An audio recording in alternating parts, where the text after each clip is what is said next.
Hello and welcome to TMI, Too Much Information with Moondog.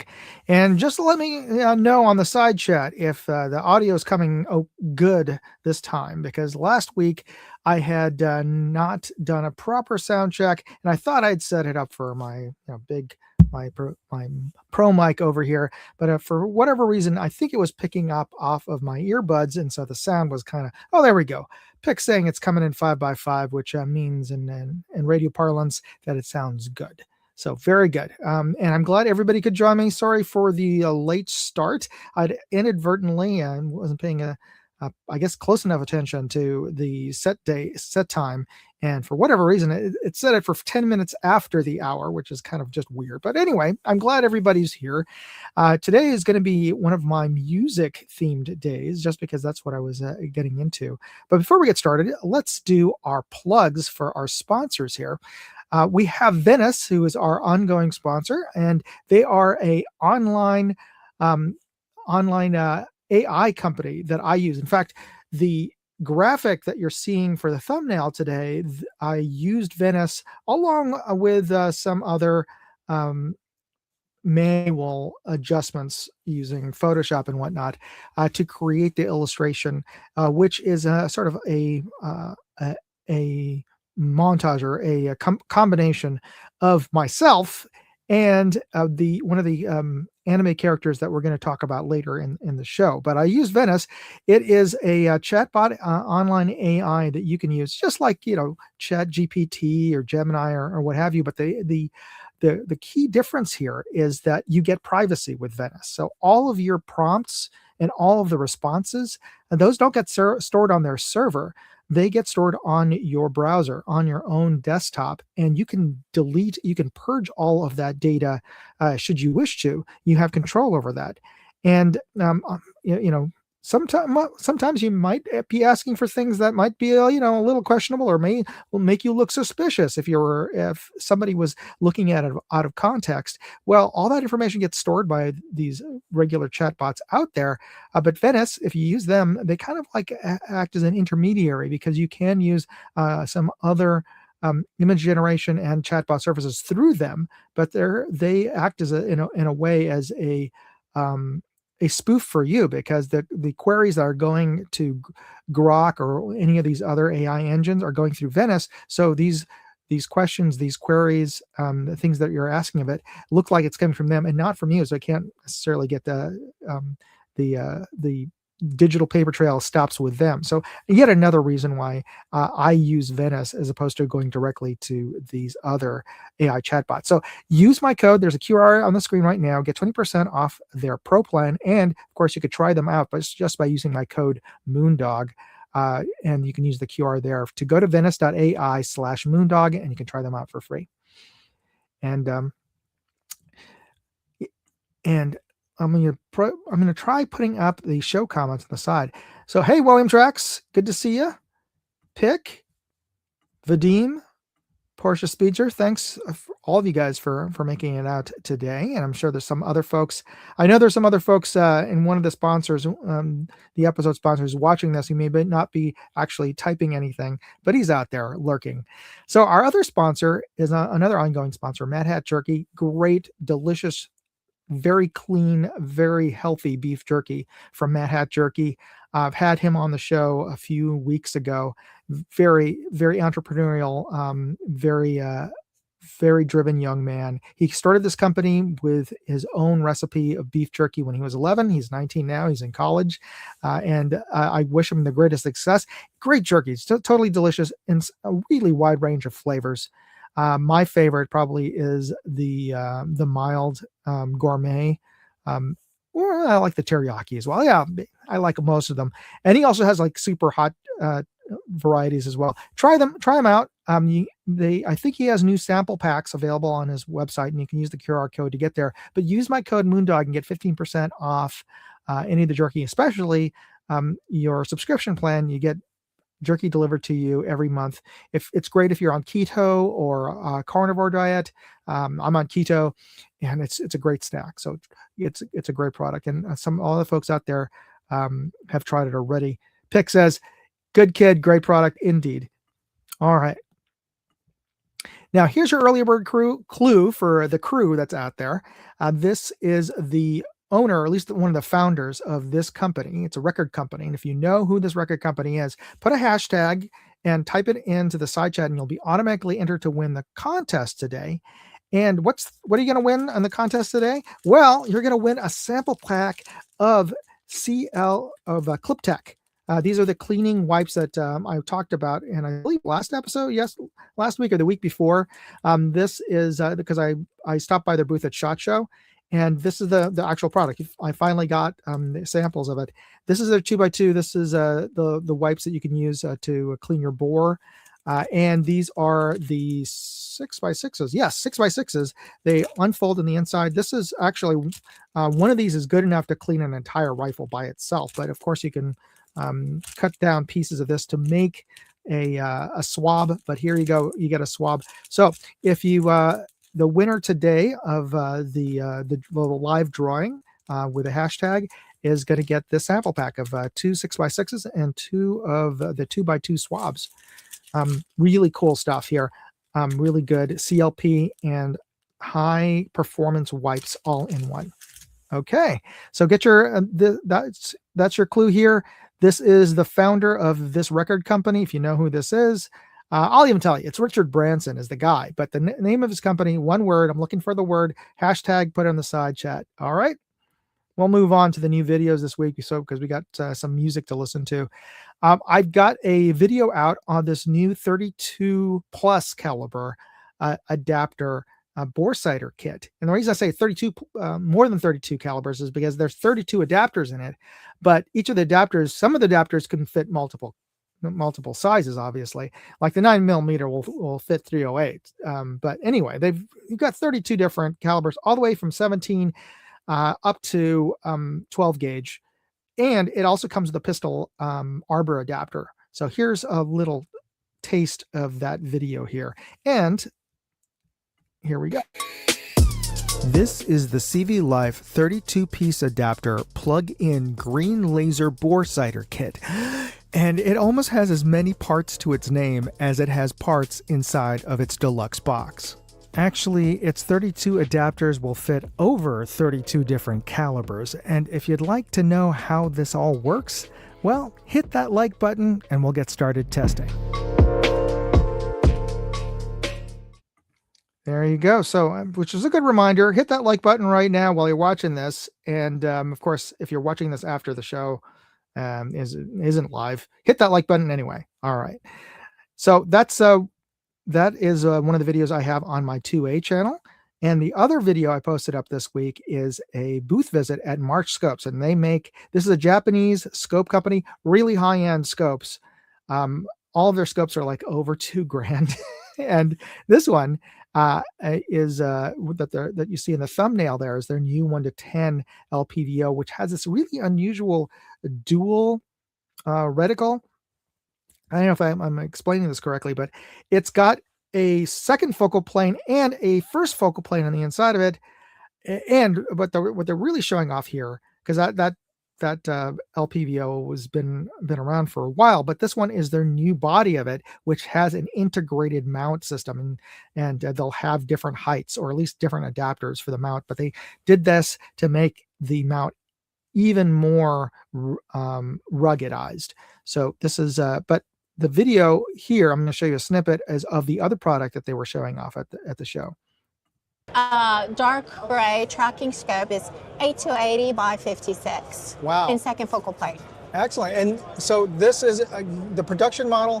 When will we expect to see this available? Which we have started taking orders from today. Oh, wow. Okay.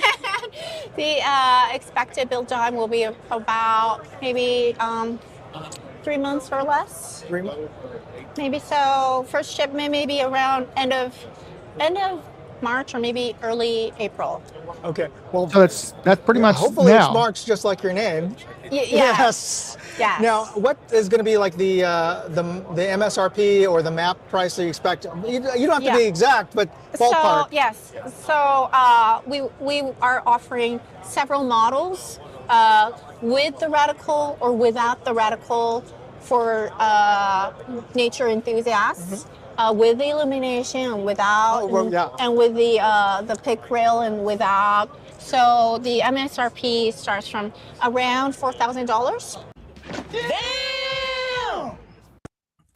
Yeah, not an inexpensive budget spotting scope by any stretch, but it is a very powerful spotting scope that they're offering out there at 60 power. So yeah, it is a very high performance, very low chromatic aberration, very clear, sharp through that spotting scope, which really is a derivative of their Magesta rifle scope, but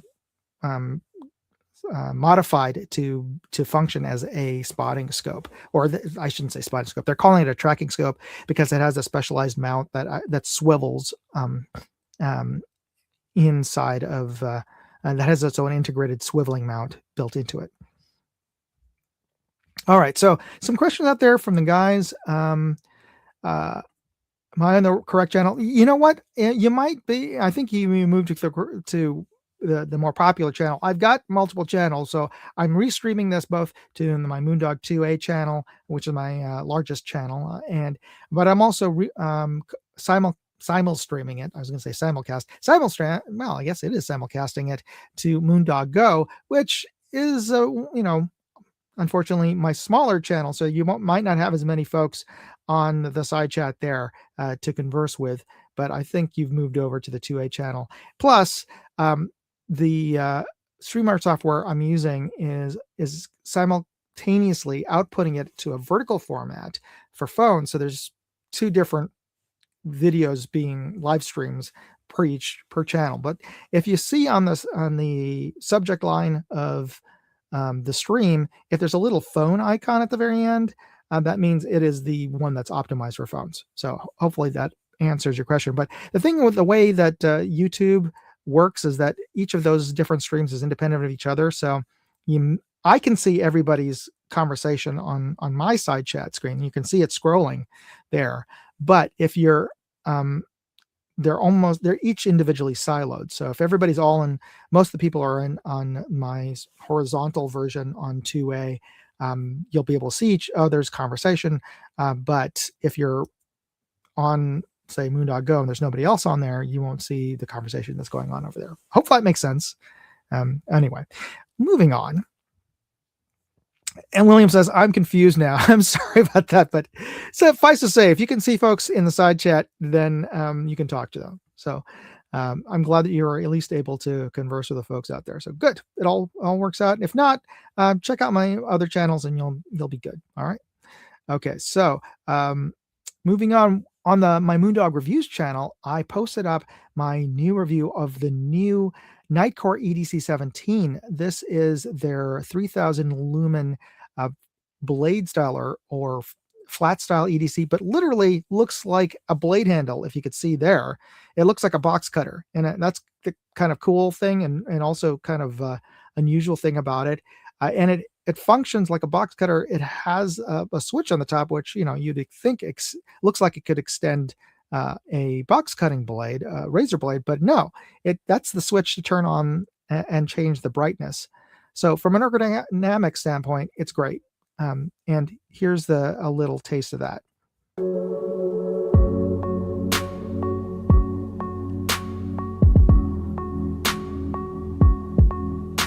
This is the EDC-17, an ultra-slim flat EDC flashlight from Nightcore. It's capable of outputting an impressive 1500 lumens of brightness and can throw up to 230 meters. Plus, it has a green laser pointer and a UV lamp with not just one, but 3 levels of brightness, and it does all of this with a good old-fashioned analog switch. So, would you like me to test out this flashlight? Well, hit that like button and we'll get started.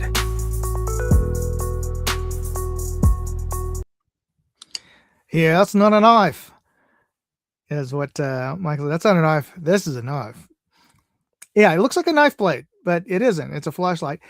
And I misspoke. I said 3000 lumens. I was thinking of the other flashlight, the other EDC, also a flat style EDC, it's a little squatter that that Nightcore also had, and I think I covered that in the booth visit video that I posted up last week. But I'm hoping to get a sample of that to test out. But this one is 1500, so it's pretty darn bright, to be perfectly honest. Anything over 1,000 lumens is blindingly bright at night, especially for most folks. But anyway, and hopefully in the next couple, maybe in a month or so, you'll get a chance to win this on my my monthly contest. But hey, so keep an eye on that. There's actually, we'll get into the monthly contest at the end of this. I hope I didn't sort of steal my own thunder about that, but we'll see on the contest here. But let's not get ahead of ourselves here. Finally, I want to just bring up my Moondog Go channel, my travel channel. And okay, yeah. Michael Dunn says, I see it now. Someone's telling the cop he had a knife. This is the only danger I have to say about that flashlight is, well, you could say that with just about any flashlight. Somebody's holding something black in their hand, unless it's lit up. They'll say he's got a gun or whatever. So yeah, it is this one more so than most flashlights looks like let me just say this one more so than any other flashlight does look like a weapon. So there we go. All right. So on my Moondog Go, my travel channel, I posted up a visit to Black Bear Diner. I don't know if anybody has been to California on the side chat there and has had a chance to try out the Black Bear Diner restaurant franchise. They are all over California. They started in Shasta, Redding, California, and near Mount Shasta, way north near the Oregon border.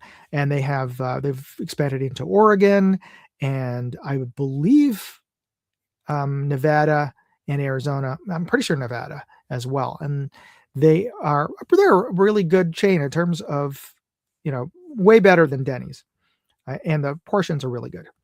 Anyway, here's a taste of. I visited the store while I was visiting Monterey and Carmel, which I've been posting videos of that visit there. And Tim Mooney says, "Do they serve bears there?" Yeah, the one especially in San Francisco. All right, here we go.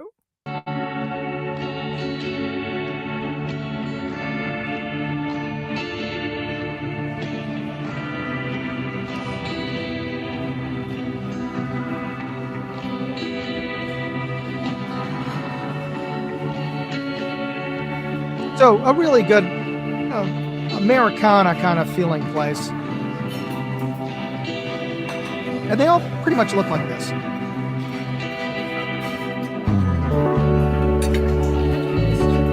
So she had the French toast. Son had the pancakes. Wife had grits. And I had an omelet. What did you think of the video? Leave me a comment.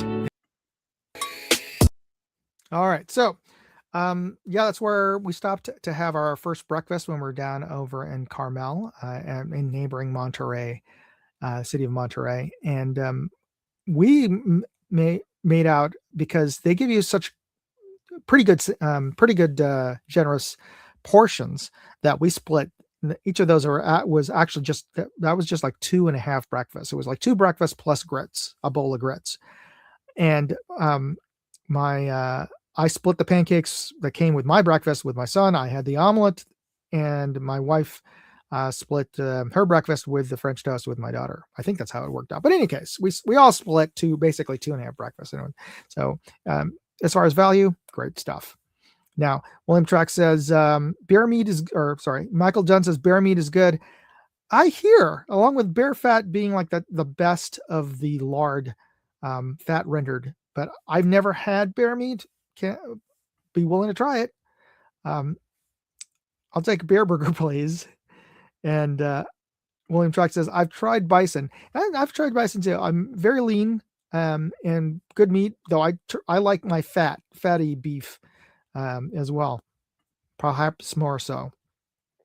And maybe Tim Mooney, maybe staffed by bears in the San Francisco location. And bear is very greasy, but still tastes good. Oh, It is greasy. I don't mind that. I like a nice greasy burger. Yeah, more tallow for me if you're going to ask. Okay, so here's our next clue for the contest to win this ClipTech sampler pack that I'm offering here.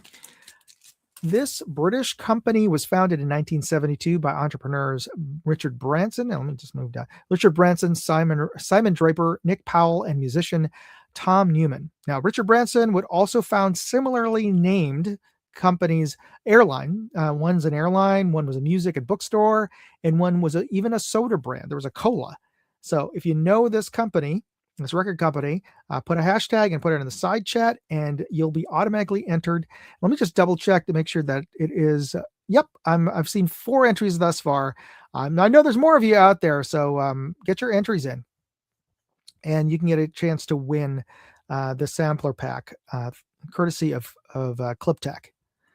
All right, so let's get into the rabbit hole here because, gosh, it's already 6:30, and I said I was going to make these episodes shorter now, and it's practically the end of the show. So let's just let me just get into it. So lo-fi, have you guys any in the side chat? Do you know of lo-fi, chill hop, that genre of music? Let me know in the side chat here. But so for those of you who don't know, during the COVID lockdowns, many of us started listening to very unusual or genre or niche genre music. Well, I've been listening to lo-fi beats, lo-fi hip-hop, or chill hop. There comes with a couple of different names, but if you do a search either on Spotify or YouTube, just type in lo-fi. You'll sometimes see it just as lo-fi hip-hop or just lo-fi, and you'll find a lot of streaming channels. In fact, it really grew is a genre of music. It's been around, and it actually we'll talk about where it came from. But as a genre of music, it really blew up around 2013, 2015, when YouTube started allowing live streams.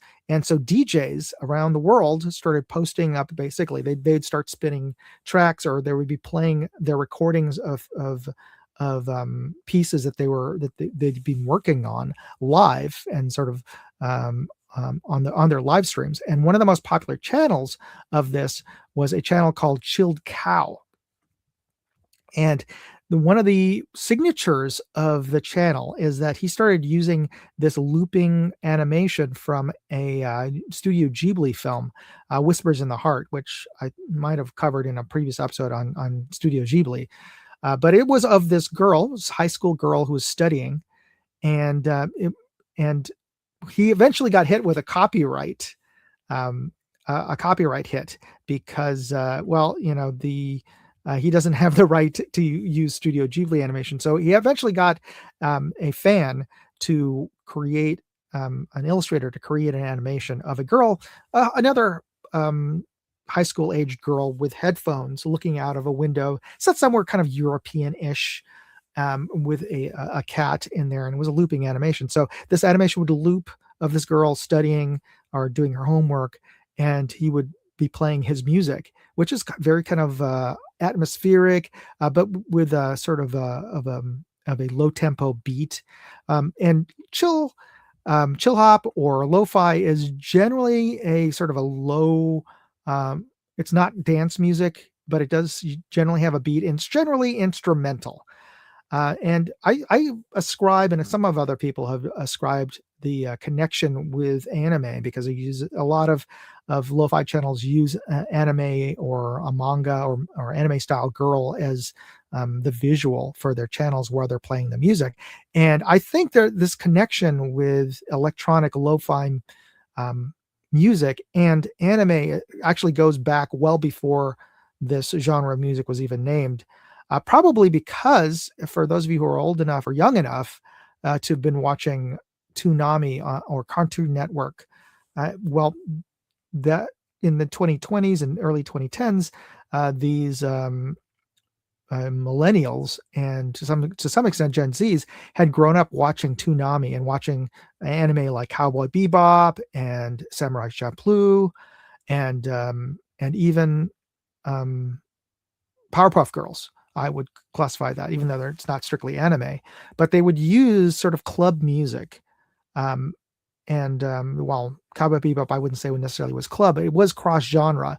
They mixed in hip hop music along with bebop jazz, and Shamrock Champloo used sort of house, British house style music or breakbeat music in the soundtrack. So a lot of this kind of music was incorporated into anime at that period, and I'm sure they just got a taste for it. And um, Tim says, I like dancecore and partycore. Very good.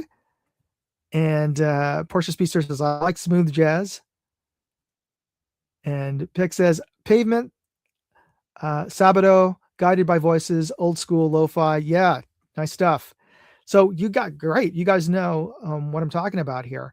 And for those of you who don't know, just the reason why I brought this up is it's kind of, you ever have those occasions where you find out the connection of something and like, oh, duh, I should have known.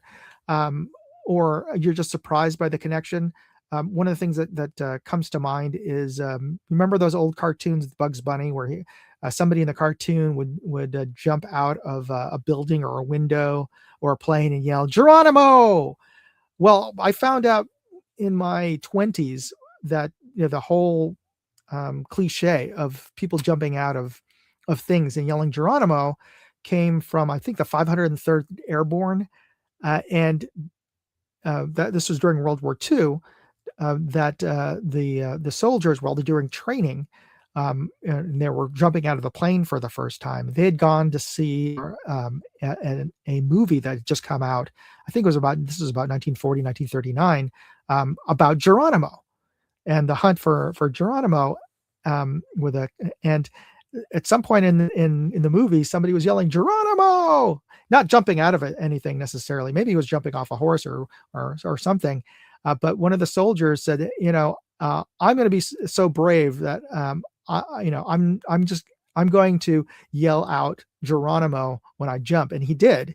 And then everybody else in the stick or on the plane yelled Geronimo too, to sort of echoing that phrase from the movie.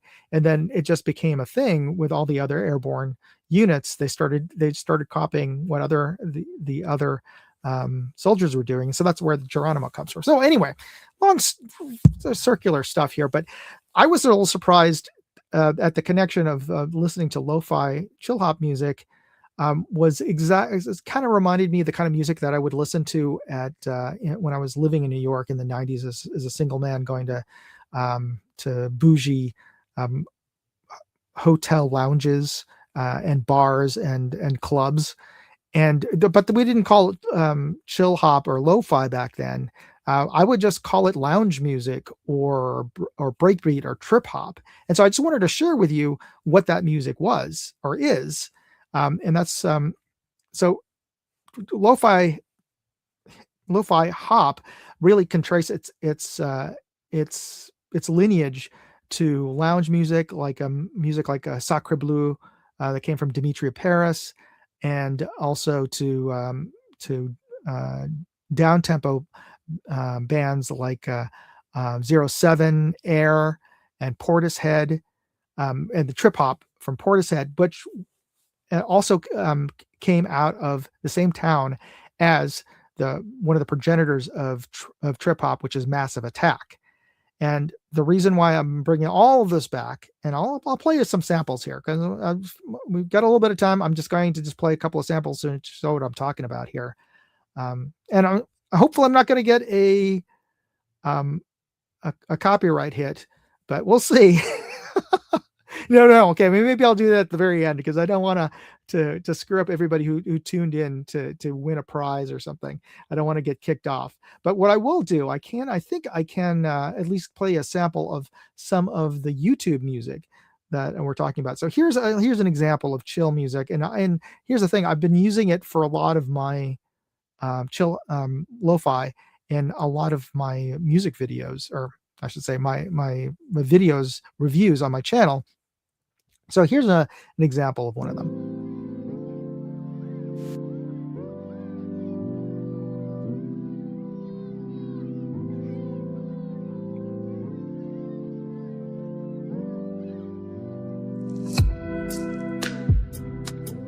So you can hear low tempo beats, instrumental music. It's all electronica. But the thing that hip-hop creators promoted this is music you can listen to while you're doing work or studying.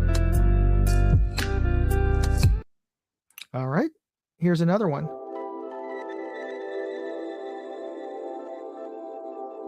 It's kind of ethereal, kind of cool.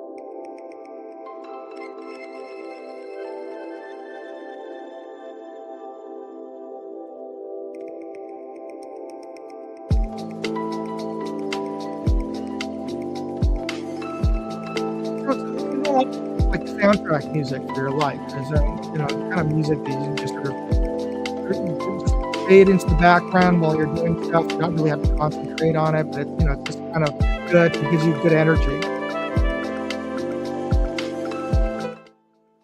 Now this would be, though, I can trace this to more down-tempo style music like this,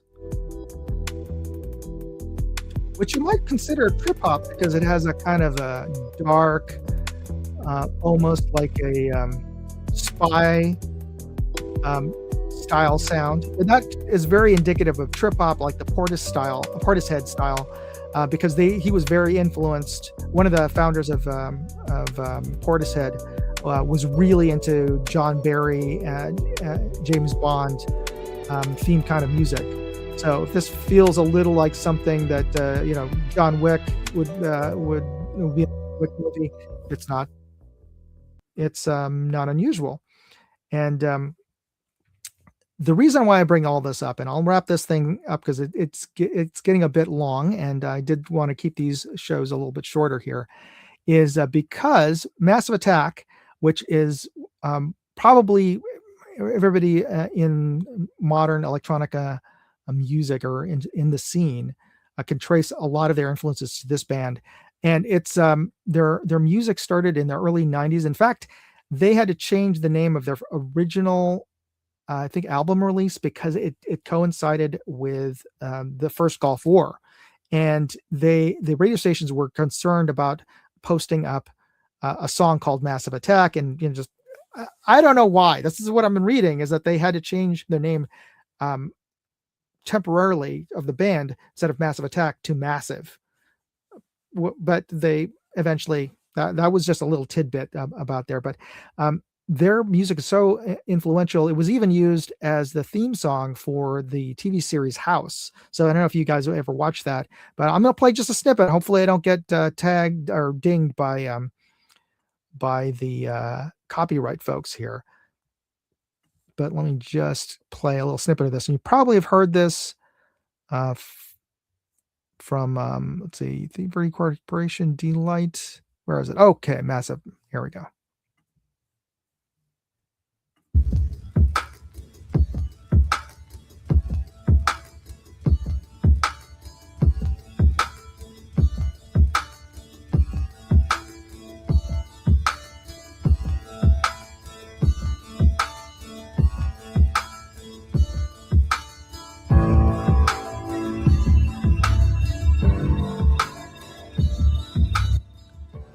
All right, this is all I'm going to play of it because I don't want to get hit by the live stream to get taken down before I give away the prizes here today. But if you've heard this, if you've watched the show or heard that theme song, that's actually from Massive Attack. It's one of their the hits from their second album, if I remember correctly. And very influential. I mean, you can hear a lot of, they influence other bands that are outside of the genre, including Radiohead and to some degree, really so many bands out there. So if you get a chance to look up Massive Attack, look up Portishead, check my notes for all of these.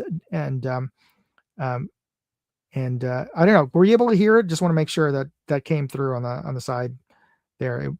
But really cool music if you like this kind of style, and it spans a lot of genres because when you get into lounge, it starts in the music that they sample from is from 50s and 60s jazz and exotica music, which I was really into in the 90s as well.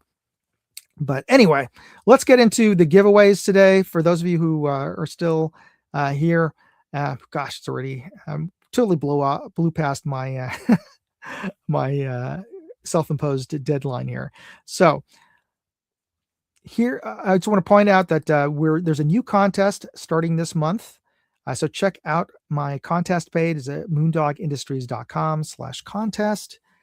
And you can enter to win a brand new contest. There are 2 prizes out there.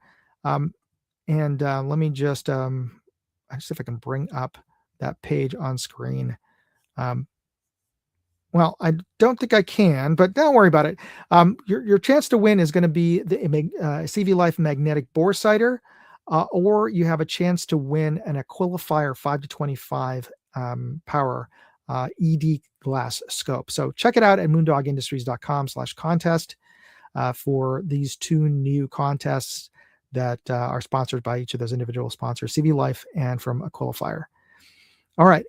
For those of you who are waiting, here's your chance to win. If you enter the contest to win a CV Life LPVO, we had a lot of entries in. So let me just bring up that screen here.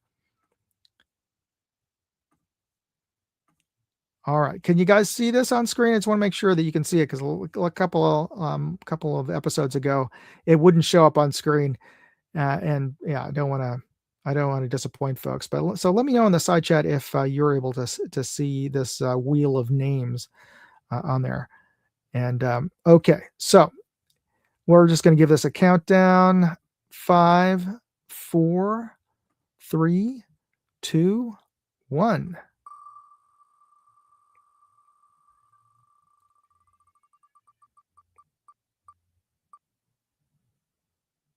Oh, very close.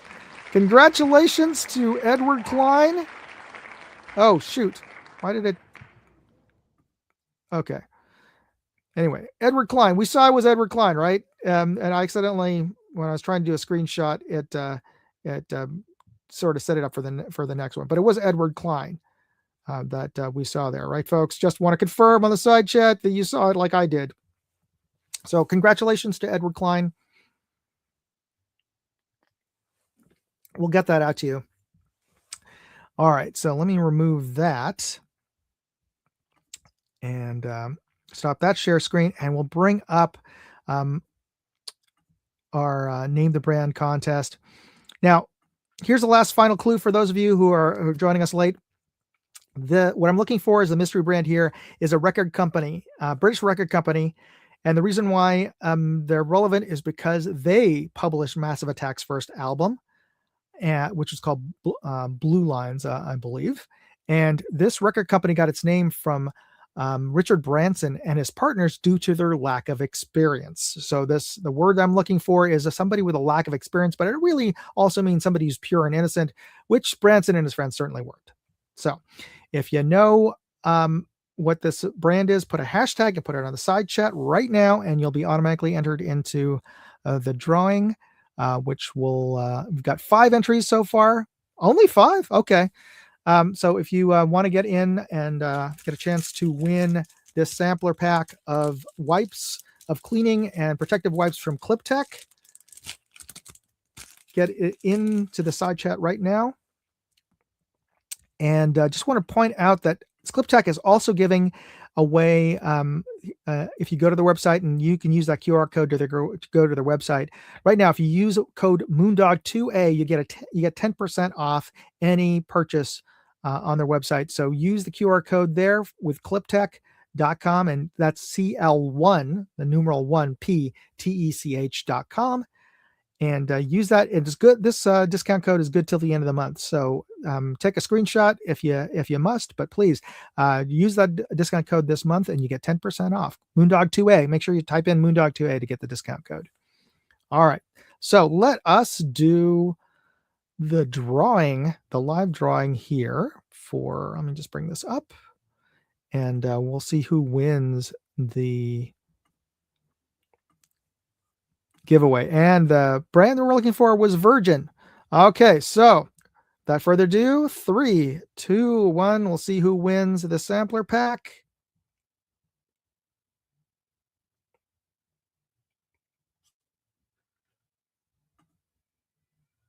Tim Mooney, congratulations. All right, congratulations, Tim. As always, I'd like you to just send me an email, and I'll bring this up here just so you can see what it is at the stage here. Send me an email at contest@moondogindustries.com with your mailing address. Tim, I'm pretty sure I still have it, but just do me a favor, put in the hashtag Virgin in the subject line and put your mailing address, because maybe you don't want to send it to yourself. Maybe you want to give it to a friend. In any case, go to contest@moondogindustries.com, and let me just paste this into the side chat here for you. And you can use that. Let's see, where is my live stream notes? Contest@moondogindustries.com. And for those of you who didn't win, here's the thing. Send me an email with Virgin as the subject line and your mailing address, and say, I'm entering the email contest. The first email that I get that isn't Tim Mooney, that has that same information, I'll also give away a sampler set of these clip texts. So even if you didn't win on the side chat, you have another chance to win, because maybe you're watching this after the contest is over. So anyway, thanks everybody for tuning in. Let me know in the side chat, and also in the post a comment. Actually, post a comment after the side chat. Let me know what kind of interesting music you were listening to during COVID, and post up links to YouTube videos from that kind of genre of music, so that I can learn about it, and maybe we'll get into it. There's a bunch of different other genres of music I'd love to talk to you guys about. Let me know if you'd like to learn more about exotica or breakbeat or big beat music. Anyway, thanks for watching. Be sure to hit that like and subscribe button. Thanks for tuning in, and you be safe out there. God bless. Moondog out. Hey, I'd like to know what you thought of this video. Leave me a comment or chat with me on Facebook, Twitter, TikTok, MeWe, Instagram, or Locals. And if you want to see all of my videos, go to moondogindustries.com.